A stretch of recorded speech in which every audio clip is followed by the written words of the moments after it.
Supreme court ने bulldozer पर रोक लगा दी और अब इसकी अगली सुनवाई 1 अक्टूबर को होनी है। बुलडोजर पर हुई सुनवाई के बाद से ही सियासी हलचल तेज हो गई। एक तरफ जहां सपा प्रमुख अखिलेश यादव ने अपनी प्रतिक्रिया दी, तो वहीं बसपा प्रमुख मायावती ने भी बुलडोजर एक्शन पर अपनी बात रखी। यूपी समेत देश के अलग अलग इलाकों में हो रही बुलडोजर कार्रवाई पर मायावती ने अपनी चिंता व्यक्त की है। मायावती ने एक्स पर पोस्ट करते हुए कहा है, बुलडोजर विध्वंस कानून का राज का प्रतीक नहीं होने के बावजूद इसके इस्तेमाल की बढ़ती प्रवृत्ति चिंतनीय है।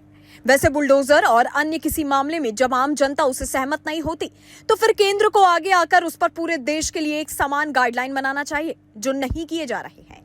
यही नहीं, मायावती का कहना था कि वरना बुलडोजर एक्शन के मामले में माननीय सुप्रीम कोर्ट को इसमें दखल देकर केंद्र सरकार की जिम्मेदारी को खुद नहीं निभाना पड़ता है, जो ये जरूरी था।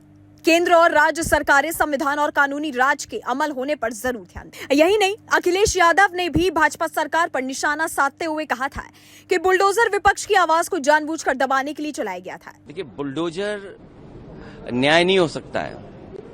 बुलडोजर अनकॉन्स्टिट्यूशनल था। बुलडोजर लोगों को डराने के लिए था।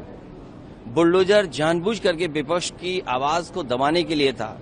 मैं धन्यवाद और बधाई दूंगा सुप्रीम कोर्ट के इस फैसले को, जिसने बुलडोजर को रोकने का काम किया है।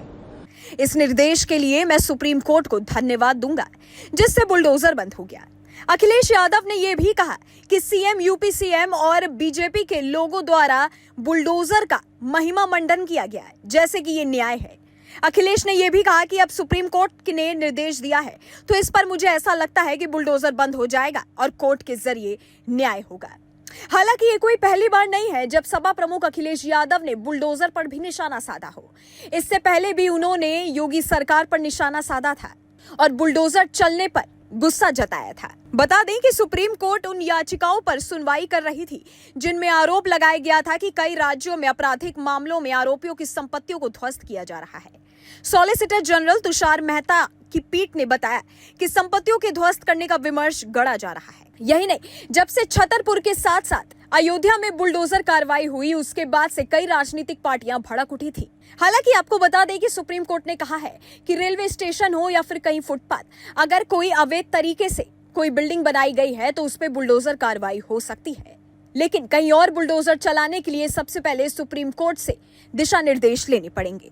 हालांकि अब 1 अक्टूबर को पता चलेगा कि बुलडोजर एक्शन पर आगे क्या कार्रवाई होती है। आपकी इस वीडियो के बारे में क्या राय है, आप हमें नीचे कमेंट सेक्शन में कमेंट करके बता सकते हैं। Bureau report, global Bharat TV, Uttar प्रदेश।